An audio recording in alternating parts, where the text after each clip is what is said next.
Us human beings spend a lifetime seeking a couple of things. One is peace of mind, and the other is contentment.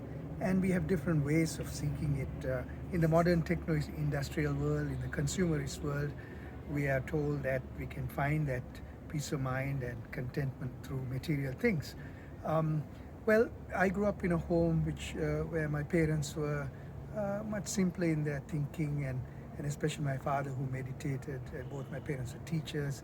Um, they didn't really pay too much attention to material things. So my father drove a 1949 Ford Anglia in Sri Lanka in the 19 up to the 1970s, and I used to complain and say, "Why don't you buy a new car?" And he would say, "Well, what's the purpose of having a car? To go from A to B, right?" Yeah, but my purpose also, I had added purposes like status, some luxury. I want to show off to my friends, kind of thing.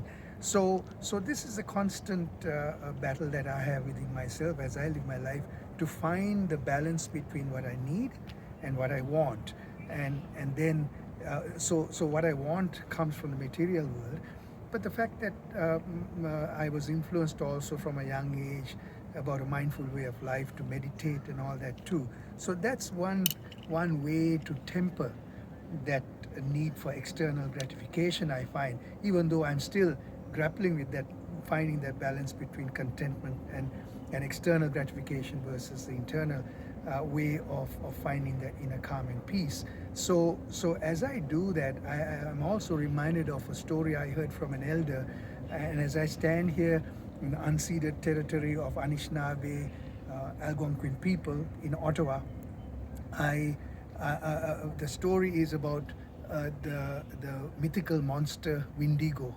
Windigo has an insatiable appetite, which is arisen as a result of this whole notion of scarcity. Apparently, it shows up really in the winter time, when we it's life and death in the winter, right? Unless we plan. And that insatiable appetite makes one selfish, makes one hoard, makes one keep everything for self. And unfortunately, our modern techno-industrial world has created a Windigo culture of I am looking after myself, and because of that whole kind of concept of the scarcity concept, we end up being selfish and hoarding and looking at material goods for our success, to find our peace of mind and contentment.